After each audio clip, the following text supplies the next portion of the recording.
Aleluias, louvado seja o Senhor. Hoje eu quero tratar aqui de um assunto, antes até de eu fazer a leitura, eu já vou tentar desenhar assim o que a gente vai falar hoje e fazer, quem sabe, um pequeno esboço aí da onde a gente vai chegar, ou onde pelo menos a gente pretende chegar em nome de Jesus Cristo. E o assunto de hoje, ele requer assim muito a sua atenção. Como um pastor conhecido meu, ele diz assim, pior do que você não entender é entender errado. Verdade ou não é? Pior do que a pessoa não entender, eu não entendi, tem coisa que a pessoa não entendeu, você diz, tá bom, deixa assim, que é melhor. Não é verdade? Do que a pessoa achar que entendeu o assunto e entendeu errado. E esse assunto que nós vamos tratar hoje é um desses assuntos, Mas eu creio que você vai entender da maneira correta. Hoje eu quero falar, e até antes mesmo de ler o versículo e tal, já dá o título da mensagem de hoje. O título já, eu acho que é uma frase que resume bem tudo que a gente vai falar aqui hoje, que é, um erro não lhe define. Amém? Um erro, e eu coloquei erro aqui só para não escrever pecado, tá, gente? Mas poderia trocar a palavra erro aqui até por pecado. Mas um erro, um pecado, não lhe define. E a mesma coisa, claro, para as pessoas. Eu não posso definir as pessoas por causa de um erro que a pessoa cometeu. Mas vamos ser sinceros, isso é comum ou não? Demais.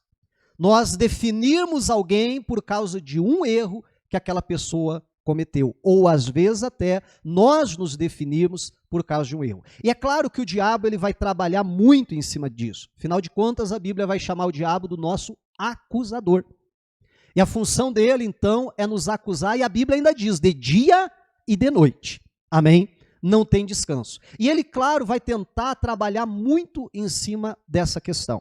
E nós precisamos entender sobre esse assunto, repito que nós vamos trabalhar, é que um erro não pode nos definir. Agora, claro, gente, isso não é de forma alguma uma mensagem, um ensinamento ou qualquer coisa do gênero para querer promover o pecado, para querer dizer assim, não, o pecado não é tão sério assim, não, o pecado não tem tanto problema assim, não, olha, você comete um erro, mas Deus te perdoa porque Deus te ama, de forma alguma, amém? E como eu dizia, pior do que entender, do que não entender, é entender errado. Então, desde já, eu quero deixar muito claro e que em momento nenhum você deixe o seu pensamento, o seu raciocínio aí pender para esse lado. De forma alguma, eu quero falar isso, porque a Bíblia não trata o pecado desse jeito. Amém? A Bíblia trata o pecado como algo muito sério. Só que nós precisamos entender que não é algo que nos define. Vamos para Mateus capítulo 11 e versículo de número 2. E a Bíblia vai dizer o seguinte para nós. Olha só. Mateus 11, versículo 2. Quando João, no cárcere, ouviu falar das obras de Cristo, mandou seus discípulos fossem perguntar, você é aquele que estava para vir ou devemos esperar outro? Então Jesus lhes respondeu, voltem e anunciem a João o que estão ouvindo e vendo. Os cegos veem, os coxos andam, os leprosos são purificados, os surdos ouvem, os mortos são ressuscitados e aos pobres está sendo pregado o evangelho. Vamos parar por aqui, por enquanto. Daqui a pouco a gente continua a leitura, mas só para eu não ler um texto muito grande, às vezes a pessoa acaba se perdendo. Meu irmão, não tem como a gente classificar como outra coisa essa pergunta, esse questionamento de João, não tem como classificar como outra coisa senão como um erro. Isso aqui demonstra aquilo que a gente poderia chamar da humanidade de João. Aquele, daqui a pouquinho a gente já vai ler, que Jesus disse que nascido de mulher não tinha ninguém como ele. Amém? Não tinha ninguém que estava à altura dele. Então, quando a Bíblia denuncia aqui a humanidade de João, a Bíblia está denunciando a minha e a sua humanidade. Porque, vamos lá, é fácil fazer a conta. Se nascido de mulher não tinha ninguém como ele, a gente está do nível dele para baixo. Você concorda? Não é assim? Do nível dele para baixo. Então, quando denuncia a humanidade dele, poderia chamar até assim a incredulidade dele, a dúvida dele, porque nós já vamos ver isso também, que meu irmão, João é aquele que anuncia a Cristo com tamanha veemência, dizendo: este é o Cristo. Mas daqui a pouco, João ele é preso por pregar o evangelho, por não aceitar o pecado, e ele está lá no cárcere, e diante daquela situação, ele então, de alguma maneira, a sua humanidade vem à toa. A gente poderia tentar elencar aqui motivos que levaram João a duvidar se Jesus era o Cristo ou não, porque é muito claro que a pergunta é essa: você é o Cristo ou não é? Você é aquele que nós estávamos esperando ou não? Mas não foi João que anunciou que ele era o Cristo? Mas agora, lá no cárcere, ele está num momento de dúvida. Lá no cárcere, ele está num momento, então, de incredulidade. E por isso, manda 2 dos seus discípulos irem lá falar com Jesus, perguntar para Jesus. E como eu dizia, né, isso denuncia a nossa incredulidade, porque é a nossa humanidade, né, e muitas vezes até que chega a essa questão da incredulidade. Porque assim como João, infelizmente, nós também temos altos e baixos. Ou não? Ou alguém aqui é diferente? Ou alguém aqui foi feito de outro material? Eu acho que não, né? Todos fomos feitos do mesmo material. E também temos altos e baixos. É interessante quando a Bíblia vai falar do Elias, aquele homem que se moveu assim no sobrenatural de uma maneira tão intensa, a Bíblia vai dizer: ele era homem sujeito às mesmas paixões do que nós. Amém, igreja? Aí tem outras traduções que dizem aos mesmos sentimentos que nós. A Bíblia vem dizer, ele não era diferente. Ele era, né, farinha do mesmo saco, como às vezes eu brinco. Amém? Ele era gente como a gente. Que também teve altos e baixos. Se você olhar pelo ministério do Elias, daqui a pouco estava ele fazendo fogo descer do céu, clamando a Deus, desafiando os profetas de Baal, e daqui a pouco estava ele lá: ah, Deus, eu quero morrer porque eu não sou melhor do que os meus pais. E até o próprio Elias é um exemplo para nós, que não foi esse momento que definiu a vida dele. Você já parou para pensar com que honrarias Deus leva o Elias ao céu? Você já ouviu falar de alguém que Deus buscou aqui nessa terra de Uber celestial? Verdade, não é? Já ouviu falar de alguém que não experimentou a morte como Elias, que veio uma carruagem de fogo buscar o camarada?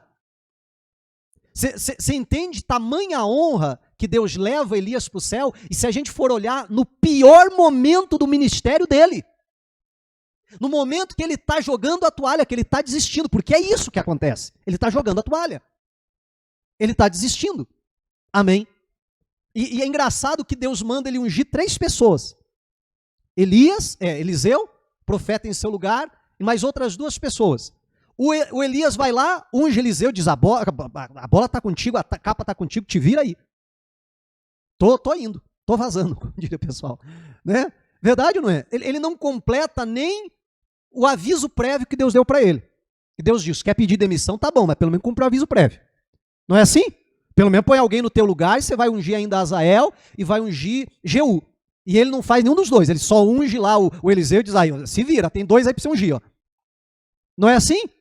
E Deus não o define por aquele momento de fraqueza, de erro.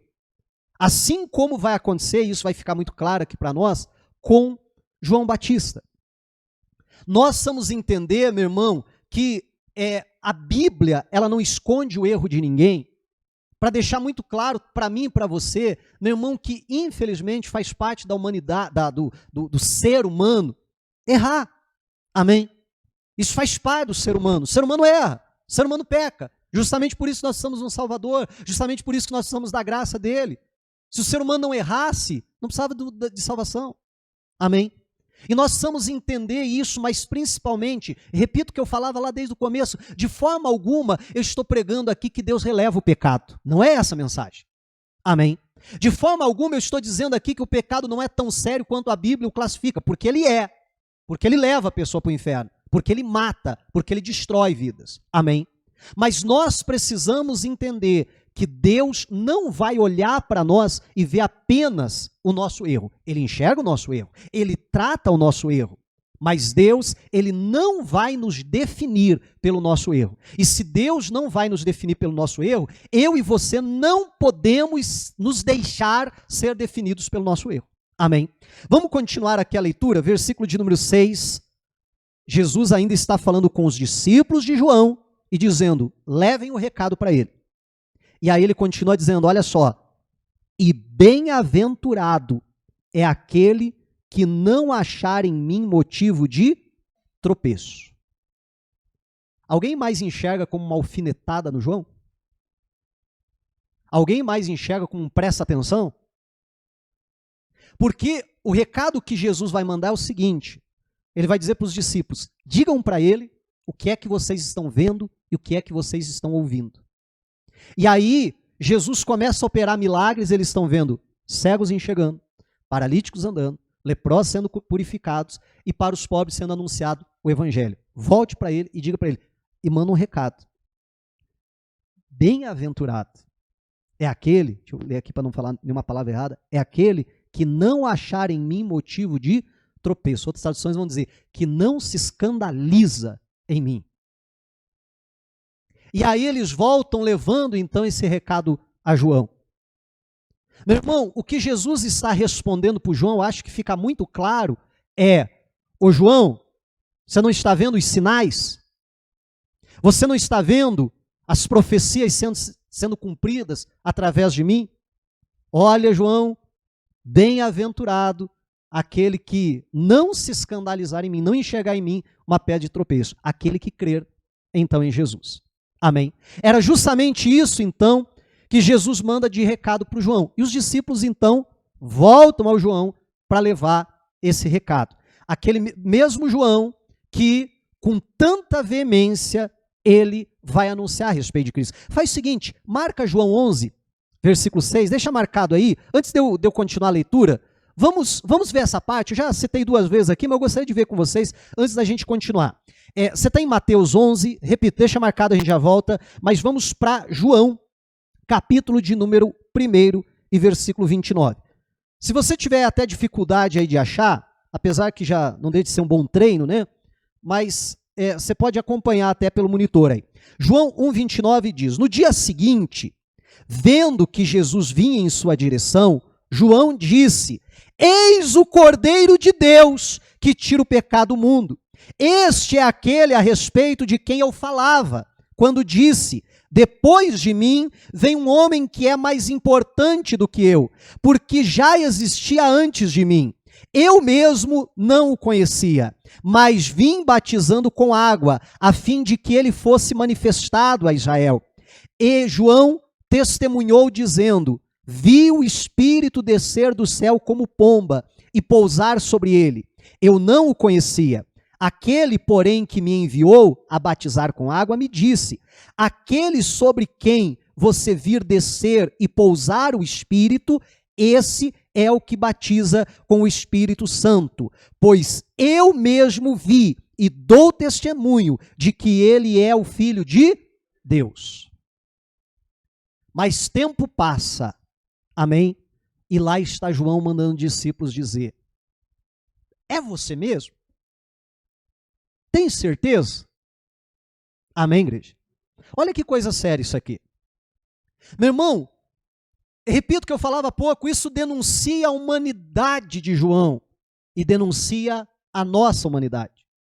Denuncia que o João está num momento ali de fraqueza, volúvel, de incredulidade, a ponto de mandar os 2 discípulos até lá. Como eu disse, a gente talvez poderia tentar enumerar, e vários autores até fazem isso, tentam enumerar ali motivos pelos quais João poderia estar, né, daquela forma. Mas eu acho que não é muito difícil da gente, num sentido humano, olhando nesse aspecto de humanidade, entender. Meu irmão, nós precisamos compreender que esse momento que João Batista está dando testemunho de Jesus era o auge do ministério de João Batista. Era o auge dele.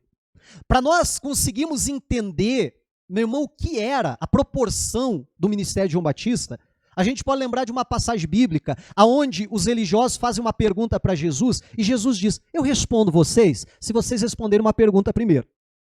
Tá bom, combinado. Pode perguntar. A gente manja da Bíblia, pode perguntar. E aí Jesus vai perguntar: o batismo de João, ele era de Deus ou não? E aí os religiosos vão lá, faz aquela panelinha assim e diz: vamos conversar aqui antes de responder. E aí eles coçam a cabeça e dizem assim: então, rapaz, isso é um problema, viu? Porque se a gente responder que é de Deus, Jesus vai dizer: então por que vocês não creram? Então por que vocês não se batizaram? Por que vocês combateram o ministério dele? Ah, então vamos responder que não é de Deus. É. O problema é que se a gente disser que não era de Deus, o povo o tem como profeta. E a gente vai ter todo esse povo contra a gente. Só para você entender o tamanho do ministério do João. A proporção do ministério de João Batista. Os religiosos temiam se opor a João Batista. Você está entendendo? Olha que coisa séria. Não. Então vamos sair pela tangente. Vamos dizer que não sabe. Então, na verdade a gente não sabe. Jesus diz: então eu também não respondo vocês. Já que vocês não me responderam. Mas aí você consegue entender. Só que desse momento para cá o ministério de João começa a declinar. Os discípulos de João mesmo vão chegar até ele e vão dizer assim: ô João, sabe aquele homem lá, o tal de Jesus, que você deu testemunho dele? Está batizando mais gente que nós. Não é isso? Aí João vai dizer: é necessário que ele cresça e que eu diminua. Meu irmão, pessoas que eram discípulos de João Batista se tornam discípulos de Jesus. A exemplo, o próprio André. Nós já, não faz muito tempo, falamos dele aqui, numa quarta-feira dessas. Amém? Então você imagine que começa então todo um declínio. O ministério de João começa, como ele mesmo disse, a diminuir, e o ministério de Jesus começa então a crescer. Esse era o propósito. Para isso, João Batista veio. Nesse declínio, e ele começar a sair de cena, estava o cumprimento da missão dele. Você já parou para pensar nisso? Mas a gente, num sentido humano, consegue enxergar dessa forma? Não, nunca, né? Não, se eu estou no plano de Deus, eu tenho que estar lá nas cabeças, lá em cima. E às vezes a gente não consegue entender, meu irmão, quão grande é o propósito de Deus. E o ministério de João veio para preparar o ministério de Jesus. E a hora que o ministério de Jesus começa a decolar, o dele começa a declinar. Era essa a função de João. Mas vai declinando, até que chega esse momento que ele está preso. Logo em seguida ele vai ser morto por pregar contra o pecado. Só que você já parou para pensar que em momento nenhum Jesus o defendeu? Nessa passagem bíblica nós já vamos ver que sim, daqui a pouco vamos voltar para Mateus. Mas num sentido assim de, sabe, fazer ali um lobby, fazer um movimento ali, ir para frente da prisão onde ele estava, com placa, solta ele, João Batista livre, alguma coisa assim. Você vê que não tem movimentação nenhuma? E talvez João está, sabe, se questionando: poxa vida, eu falei tão bem do cara, e o cara... E eu estou falando num sentido humano. Nós estamos falando da humanidade dele, tá, gente? Então, por todas essas questões, outra coisa, talvez João Batista, como a grande maioria das pessoas, esperava um Messias, um líder natural, um líder até mesmo, queria estabelecer um reino físico. Sabe o que eles acreditavam? E com base em muitas profecias até, que faziam uma interpretação, não digo nem equivocada, mas uma interpretação humana. E fazia todo sentido, é que o Messias viria, restauraria Israel, os libertaria da opressão romana, e não só isso, mas tomaria o lugar dos romanos. Era isso que tinha na mente de, não vou dizer todos, mas da grande maioria dos judeus daquela época. E provavelmente João Batista não era diferente. E ele está vendo que ele gastou a sua vida para lançar alguém, não é isso? E ele diz: mas ninguém está pegando em arma, ninguém está se levantando contra os romanos, eu não estou vendo, você está entendendo? Então, muitas dessas coisas explicam esse momento de incredulidade, mas perceba que tudo isso é uma questão humana. E repito pela terceira vez, quando a Bíblia denuncia a humanidade, João, a Bíblia está denunciando a minha, a sua humanidade, porque a gente não é muito diferente disso. Quantas vezes Deus nos fala algo e a gente interpreta aquilo à nossa maneira, do nosso jeito, sim ou não? E ainda ficamos esperando que Deus vai fazer a coisa da maneira que a gente tem em mente, no tempo que a gente espera que aconteça. E aí, na grande maioria das vezes, a gente está redondamente enganado. Você já notou isso? Amém. Olha só, vamos voltar lá para Mateus, que tem muita coisa para dar e tem pouco tempo para falar. Mateus, a gente estava no capítulo 11, no versículo 6, foi o que a gente falou. Diante de tudo isso, de todo esse cenário que eu tentei pintar aqui, né, a Bíblia vai dizer, Jesus vai dizer, e bem-aventurado é aquele que não achar em mim motivo de tropeço. Você veja que Jesus confronta João Batista, através dos seus discípulos, mas confronta o erro dele. Jesus vai dar um presta atenção nele, sim ou não? Ó, João Batista, fica esperto, hein? Fica atento. Você não pode se deixar que esse momento que você está passando venha afetar a forma de você olhar para as coisas. Está tudo no script de Deus, está tudo certo, inclusive o seu ministério sumir, inclusive você está nessa prisão agora, está tudo no script de Deus. Está tudo certo, João Batista. Amém, igreja? Só não duvide do plano de Deus, só não se escandalize de mim. Quando os discípulos vão embora, o que vai acontecer é o seguinte, olha só, versículo 7. Quando os discípulos de João, foram embora, Jesus começou a dizer ao povo a respeito de João: o que vocês foram ver no deserto? Um caniço agitado pelo vento? O que vocês foram ver? Um homem vestido de roupas finas? Os que vestem roupas finas moram nos palácios reais. Sim, o que foram ver? Um profeta? Sim, eu lhes digo, e muito mais do que um profeta. Este é aquele de quem está escrito: eis que eu envio diante de você o meu mensageiro, que preparará o caminho diante de você.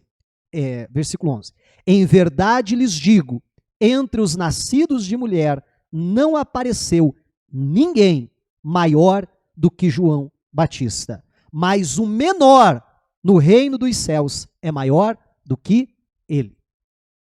Meu irmão, é muito interessante isso aqui, que quando os discípulos vão embora, Jesus agora vai se dirigir à multidão, para falar a respeito de João Batista. E a primeira pergunta de Jesus é o seguinte: o que vocês foram ver no deserto? Porque a Bíblia vai dizer que João Batista ficava no deserto e as pessoas iam até ele lá, para ouvir a sua pregação. O que vocês foram lá? Vocês foram atrás de quem no deserto? Todo mundo sabia de que Jesus estava falando, a respeito de João Batista. Vocês foram lá atrás de um caniço movido pelo vento? Meu irmão, a primeira figura que Jesus vai usar é de algo volúvel. É de algo que é agitado pelo vento. É que é algo que balança para cá e para lá. E Jesus está perguntando: foi isso que vocês foram ver no deserto? Em outras palavras, Jesus está dizendo: por acaso vocês acham que João Batista é esse? Alguém volúvel? E Jesus vai dizer: não, ele não é assim. Ele não é isso. Perceba que diante de um momento de incredulidade, de um momento que João Batista está sendo volúvel, Jesus vai dizer: ele não é assim. Não é essa forma que eu o vejo. Eu não o defino por esse erro que ele cometeu. Esse erro foi confrontado, esse erro foi tratado, amém, igreja? Mas eu não defino ele por esse erro. Meu irmão, se Deus não nos define assim, que eu falava há pouco, nós também não podemos nos definir. Amém? Ou definir as pessoas por causa de um erro. Jesus está dizendo: ele não é assim. Ele não é esse. Ele não é alguém volúvel. Ele é alguém firme. Ele é um profeta. E digo mais, ele é mais do que profeta. O que vocês foram ver? Alguém lá vestido de roupas finas, com uma aparência bonita? Não, essa turma está no palácio. Essa turma não está no deserto. Não foi isso que vocês foram atrás. Vocês foram lá porque ele é um profeta. Em outras palavras, Jesus está dizendo para aquela turma: respeitem ele assim. Olhem para ele dessa forma. É dessa forma que ele é definido. Meu irmão, isso aqui é curador, é restaurador. Eu não sei se você entende. Porque quantas vezes nós nos vemos debaixo, sabe, de uma condenação de Satanás. Na verdade, como eu dizia há pouco, essa é a função de Satanás. É isso que o diabo ele faz. Ele vem para acusar as pessoas. O que o diabo mais faz é tentar definir as pessoas por um erro, por um momento errado. Mas o que Deus faz, e Ele está mostrando aqui para nós, é justamente o oposto disso. Claro que se isso tivesse acontecido só com João Batista, nós não poderíamos criar uma doutrina em cima disso. Porque não se cria doutrina em cima de uma passagem bíblica. Amém? Mas a gente vai ver que isso na vida de muitos outros personagens bíblicos se repete essa mesma dinâmica, essa mesma atitude de Deus, sempre olhando para cada um de nós, não pelo nosso erro, não por aquele momento de falha, mas Deus olha para o todo. Amém? Deus nos enxerga como um todo. E não só Deus vai enxergar os dois lados, tanto os nossos erros quanto os nossos defeitos, mas mais do que isso, Deus vai dar uma ênfase muito maior para as nossas qualidades do que para os nossos defeitos. A Bíblia vai dizer, eu gostaria que você fosse comigo para lá, agora não precisa mais deixar marcado Mateus, a gente já viu que tinha que ver aqui, João capítulo de número 13. João 13, 37.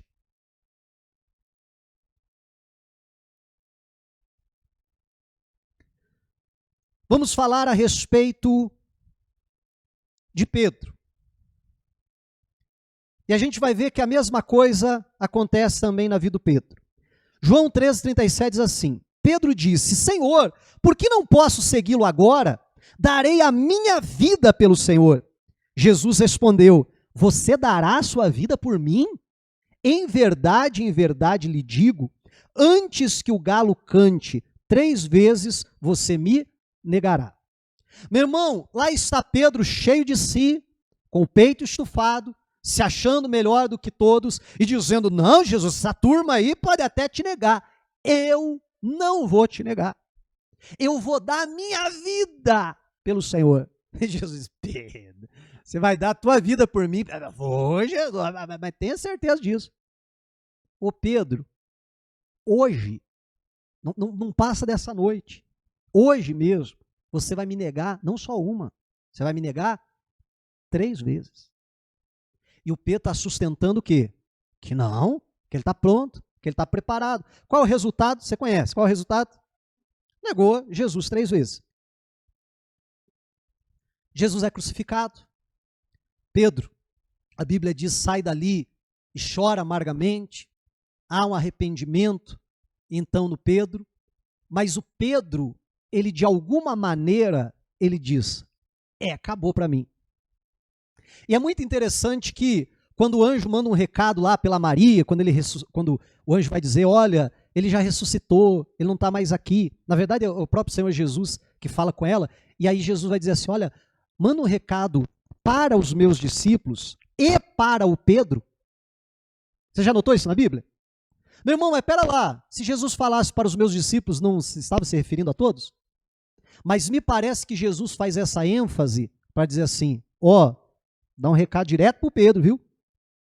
Porque talvez se ela chegasse lá e falasse assim, olha, Jesus mandou que os discípulos dele fossem encontrar com ele. Aí o Pedro dizer, é com vocês aí, que Jesus está falando, que para mim, não, eu já neguei ele, eu já não sou mais discípulo. Você está entendendo? Então, o recado vai específico. Não, Pedro, Jesus falou o teu nome. Jesus disse que você também, que você não foi cortado do time, que você está na escalação. Amém? Verdade, não é? Que você faz parte dos 11. Inclusive é 11, né? Olha que interessante. Você está no time. Não, você também, você não está fora. E aí, lá estão os discípulos reunidos e tal. Pedro daqui a pouco diz, pessoal, vou pescar. Vou voltar a fazer o que eu fazia antes. E alguns discípulos, também, vamos pescar e tal.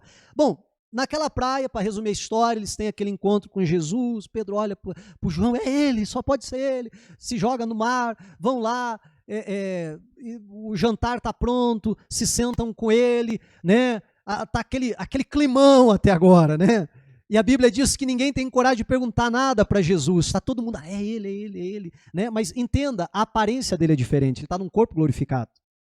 Tenta se colocar no lugar, né? O negócio é doido. O bagulho é doido. Verdade, não é? Imagina, está todo mundo dizendo, não é ele, não, eu tenho certeza que ele... Mas não parece ele, mas eu que não vou perguntar, nem eu, tá todo mundo ali e tal, aquele climão, aquele negócio ali complicado. E aí Jesus vai quebrar o gelo e Jesus vai dizer o seguinte, pula lá para o capítulo 21, João, capítulo 21, versículo de número 15. Diz assim, depois de terem comido, Jesus perguntou a Simão Pedro, Simão, filho de João, você me ama mais do que estes me amam? E como eu brinco, Jesus não está querendo fazer ali uma competição de quem ama mais. Mas não foi isso que Pedro falou? Não, esses podem negar. Eu não, meu amor para o Senhor é maior do que todo mundo aqui e eu não vou negar o Senhor. Perceba que Jesus está confrontando exatamente aquele momento. Está levando Pedro a refletir sobre aquele momento. Não só que ele negou, mas aquele momento que ele estava sustentando que não negaria, que ele estava sustentando que era melhor do que os outros, que amava mais do que os outros. É isso que Jesus está confrontando. E ele respondeu, sim, o Senhor sabe que eu amo. E aqui no português, né, eu já preguei sobre isso aqui uma vez, faz bastante tempo, mas talvez alguém vai lembrar, que há um certo jogo de palavras aqui, porque na língua portuguesa tudo é amo, né, mas se você for olhar no hebraico, no grego, na verdade, que o Novo Testamento é no grego, quando Jesus pergunta para o Pedro, tu me ama, ele usa a expressão agapau, que é uma derivação de ágape, que é o amor do tipo de Deus, que é o amor sacrificial. E ele pergunta assim, Pedro, você me ama, agapau? E o Pedro vai responder assim, Senhor, tu sabes que eu te amo, e aí ele usa a expressão aqui no amo, filéu, que é uma derivação de filos, que é o amor fraternal, que é o amor de amigo. É quase como se Jesus dissesse assim, Pedro, você me ama com esse amor sacrificial, com esse amor de tipo de Deus? E o Pedro vai responder, Senhor, tu sabes que eu gosto do Senhor. Você está entendendo? É quase como Pedro reconhecendo Jesus, amar eu amo, mas não é assim uma Brastemp. Né? Amar eu amo, mas não é tudo aquilo. Né? Amar eu amo, mas eu achei que eu tinha esse amor, mas eu fui confrontado, eu percebi que eu não tinha esse amor suficiente a me sacrificar pelo Senhor. Aí Jesus vai repetir a pergunta. Jesus pergunta pela segunda vez, Simão, filho de João, você me ama? E ele respondeu, sim, Senhor, o Senhor sabe que eu amo. E pela segunda vez é a mesma pergunta, agapau, ele responde, filéu. Jesus lhe disse, pastorei as minhas ovelhas. Pela terceira vez Jesus perguntou, Simão, filho de João, você me ama? E essa terceira vez, agora parece que Jesus desceu ao nível de João, porque agora Jesus vai perguntar, você me ama, filéu? Já não mais agapau. Né? Diz assim, pelo menos isso, pelo menos desse jeito aí, você me ama? Pedro ficou triste por Jesus ter perguntado pela terceira vez. E quando a gente lê, a gente pensa que ele ficou triste porque Jesus está repetindo a mesma pergunta 3 vezes. Mas na verdade não é a mesma pergunta, que na terceira Jesus muda a pergunta. Você está entendendo? E a Bíblia diz que ele ficou triste, eu penso que não por ter perguntado 3 vezes, mas pela terceira pergunta. E aí ele vai responder novamente, né? Pedro ficou triste por ter perguntado a terceira vez, você me ama? E respondeu, Senhor, sabe todas as coisas, sabe que eu amo. Pela terceira vez ele responde o filéu, né? Então ele diz, Senhor, o Senhor sabe todas as coisas, o Senhor sabe que nesse momento é a única coisa que eu posso oferecer ao Senhor. É o único tipo de amor que eu tenho. Aí continua, Jesus lhe diz, apacenta as minhas ovelhas. Aí, 18. Em verdade lhe digo que quando era mais moço, você cingia e andava por onde queria. Mas quando você for velho, estenderá as mãos e outro o cingirá e o levará para onde você não quer ir. Jesus disse isso para significar com que tipo de morte Pedro havia de glorificar a Deus. E depois de falar assim, acrescentou, siga-me. Meu irmão, olha só, Jesus vai dar uma notícia para o Pedro aqui, muito boa, fantástica. Que isso, pastor? O senhor fala isso que não está na pedra do Pedro, né? Porque Jesus está dizendo para o Pedro, você estenderás as mãos, falando a respeito do que morte, né, ele haveria de glorificar Deus, que seria a morte por crucificação. E como isso pode ser uma boa notícia? Meu irmão, sabe o que Jesus está falando para o Pedro? Pedro, verdade, o único tipo de amor que você tem é esse mesmo. Agora você está se enxergando como você realmente é. O problema é que lá atrás eu tentei te mostrar como você era. a tua fraqueza, a tua humanidade. Você está entendendo? E você não aceitou. E aí aconteceu o que aconteceu. E agora você está sendo confrontado pela sua humanidade e você está vendo quem você realmente é. Só que eu tenho uma boa notícia para você, Pedro. Hoje, a única coisa que você tem é o amor filéu. De amigo, de irmão, dá um tapinha nas costas. Eu gosto de você, me empresta então. Não, aí não, né? Aí, aí não, aí você quer demais. Morre na cruz por mim. Não, a gente é amigo, a gente é colega, morrer por você, sai fora. Você está entendendo? Mas Jesus está dizendo, eu entendo que hoje é só isso que você tem para me oferecer, mas isso vai mudar. Pedro, você vai crescer. Pedro, você vai amadurecer. Pedro, um dia você disse para mim que você estava disposto a morrer por mim. Pedro, você vai ter uma outra chance. Amém? Você vai ter uma segunda chance, Pedro, de morrer por mim, de dar a sua vida por mim. E quando esse dia chegar, quando você já for velho, porque quando você é novo, você faz o que você quer. Você, correu. Quando você amadurecer, você vai estar disposto a fazer o que você não quer fazer. Você vai ter esse amor ágape, esse amor sacrificial, esse amor de você estar disposto a dar a sua vida por mim. Perceba que Jesus não olha para o Pedro, Jesus não define o Pedro pela falha daquele momento de ter negado Jesus 3 vezes. Jesus também não define o Pedro pelo momento que Pedro está vivendo, dizendo, é só isso que eu tenho, não tenho mais nada para oferecer ao Senhor. Mas Jesus define Pedro olhando para o futuro e dizendo, eu sei onde você vai chegar. E se você não der um amém agora, meu irmão, você está ruim aí. Amém? Porque a mesma maneira que Deus olha para mim e para você. Não pelo nosso passado, que talvez tenha sido um passado de erro, não pelo nosso presente, que talvez, diante da nossa humanidade, a gente vai dizer, não tem muito a te oferecer, Senhor.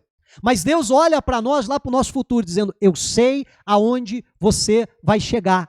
Eu sei aonde, o que você vai se tornar. E a Bíblia não fala isso, só que a tradição dos judeus, ela diz, ou a tradição da igreja primitiva, diz que Pedro foi crucificado. E quando chegou o momento do Pedro ser crucificado, conta a história, repito que isso não está na Bíblia, mas é como a história foi passada pela igreja, que ele diz, eu não sou digno de morrer como meu Senhor. Se é para me crucifica de cabeça para baixo. E os seus algozes, então, atenderam o pedido dele e o crucificaram de cabeça para baixo. Imagine você, que com a cabeça para cima já era terrível. Imagine o que era uma morte de crucificação de cabeça para baixo. Mas Pedro chegou aonde Jesus disse que ele chegaria. Pedro, na segunda oportunidade que teve de dar a sua vida por Jesus, ele estava pronto e de fato deu a sua vida por Jesus e pelo Evangelho. Amém? Meu irmão, isso aqui é fantástico. Porque não aconteceu só com João, mas aconteceu também com Pedro. Nós não podemos olhar para as pessoas e definir as pessoas por um tropeço, por um erro. Amém? Nós não podemos olhar para a nossa vida e nos definir por um erro, por um tropeço. Só que nós precisamos entender que o diabo é mestre em fazer isso. A Bíblia vai dizer para nós que Jesus ele é nosso intercessor. E que assim como o diabo está lá de dia e de noite nos acusando, Jesus está de dia e de noite intercedendo por nós. Quando nós tropeçamos, quando nós erramos, lá vai o diabo dizer, olha, ele errou, ele fez, ele é isso. O diabo vai tentar nos acusar, nos definindo por um erro, por um momento, por um tropeço. Mas lá vai Jesus diante do Pai interceder por nós e dizer, mas essa não é a história toda.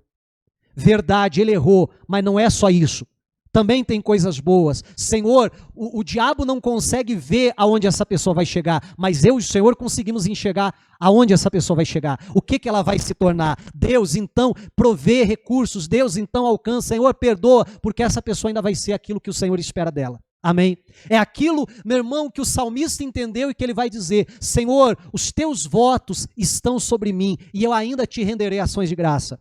Deus, eu posso não ser aquilo que o Senhor espera e quer de mim, mas todo o investimento dos céus ainda está sobre a minha vida. E eu quero dizer para o Senhor que eu ainda vou me tornar aquilo que o Senhor espera de mim. Amém, igreja? Meu irmão, é dessa forma que Deus nos vê e é dessa forma que nós precisamos também nos ver. A Bíblia vai falar a respeito de Davi. Vamos lá para o primeiro livro dos Reis, capítulo 15 e versículo de número 5.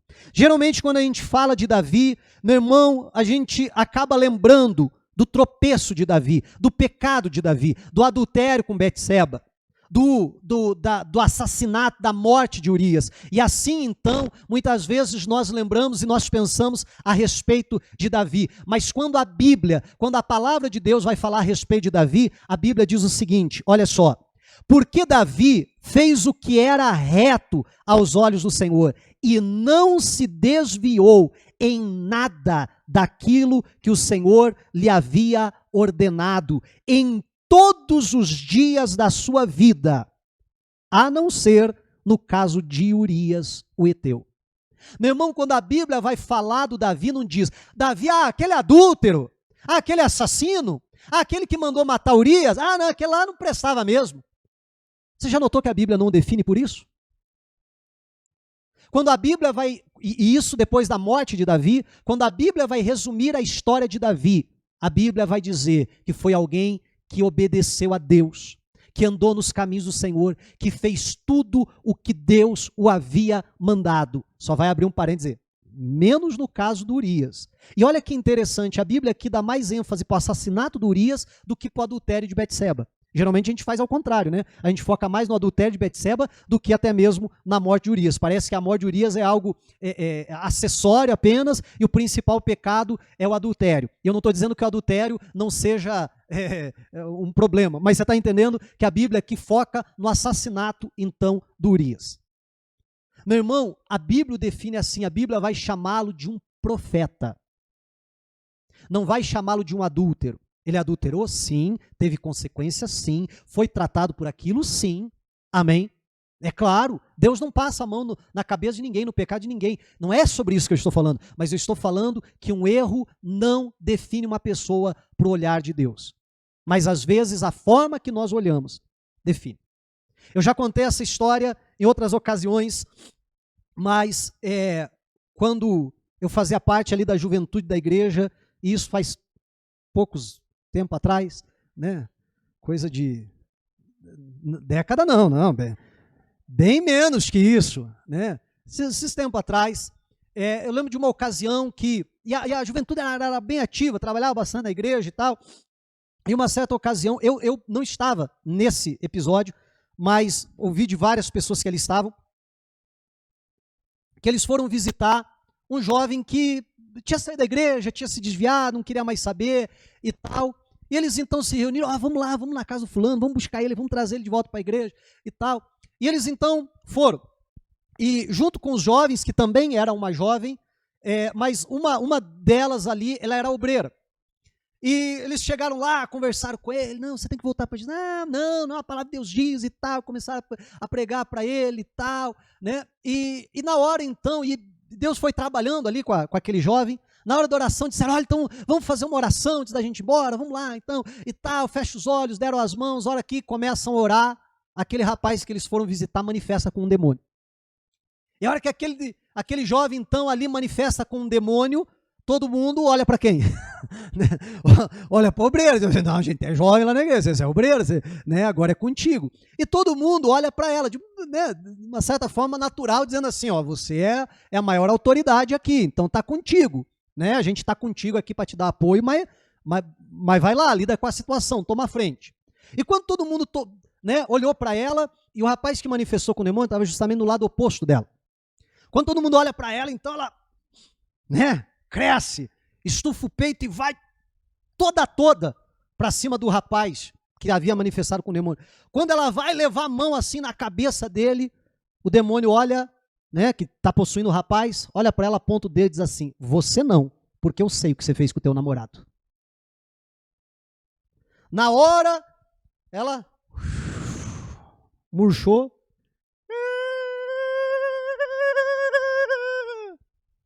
E aí os jovens estão ali, rapaz, quem que a gente acode primeiro?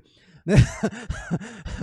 O rapaz tá endemoniado, ou ela e tal, e ficou todo mundo ali, assim, sem saber o que fazer direito. Aí alguém toma a frente, vai lá, expulsa o demônio e tal, o rapaz volta assim, outro foi lá acudir a irmã e tal, e agora, que situação e tal.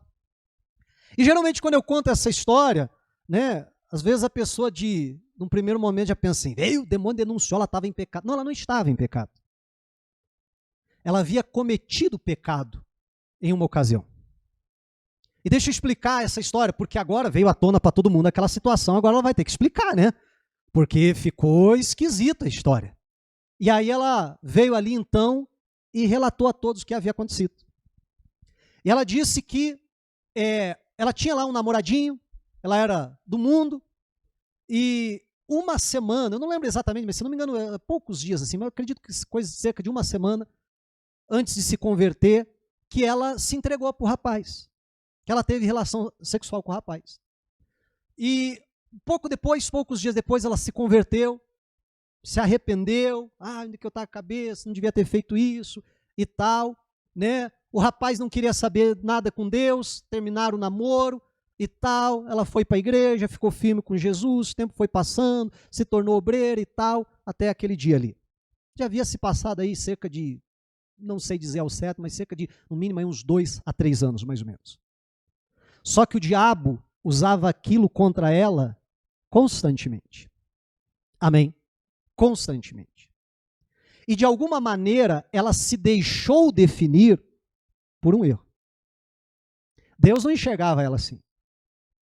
Amém? Deus não a enxergava assim, como nós estamos vendo aqui na Bíblia. Mas o diabo a enxergava daquela forma. E o diabo lhe acusava daquela maneira. Amém? Só que ela, como eu dizia, de alguma maneira se permitiu ser definida por aquilo. Porque se não fosse assim, a hora que ela... Primeiro que se não fosse assim, o diabo nem faria aquilo. Você concorda comigo? Ele nem faria aquilo lá. Quase que eu falei que ele não ia trucar, mas daí vou me entregar aqui, então não vou falar assim. Né? O diabo não ia passar aquele facão. Primeiro lugar. Amém? Só alguns me entendem, ainda bem. Mas, eu fiquei até vermelho agora. Mas, ainda que fizesse aquilo, ainda que ele levantasse, ela ia dizer 6! Estou me entregando demais hoje, né? Mas ela ia dizer o quê? Não, verdade, eu fiz aquilo, mas Deus é tão bom que me perdoou e não é assim que Deus me olha. E eu tenho autoridade e poder. Olha como Deus é bom. Alguém que errou, alguém que pecou, mas que tem autoridade e poder para mandar em você e você tem que obedecer. Amém, igreja? Meu irmão, nós precisamos nos enxergar como Deus nos enxerga. E nós precisamos, como eu dizia, enxergar as pessoas também da forma que Deus enxerga. Não definindo as pessoas por causa de um erro, por causa de um tropeço, por causa de um pecado. Mas a gente olhar a história toda daquela pessoa, como a Bíblia faz. Amém. Eu teria outras coisas ainda para falar, mas não vai dar tempo. Vamos direto lá para 1 de João, capítulo 2, eu encerro aqui. Primeira epístola de João, é lá no finalzinho da Bíblia, lá no finalzinho mesmo, capítulo de número 2 e versículo de número 1.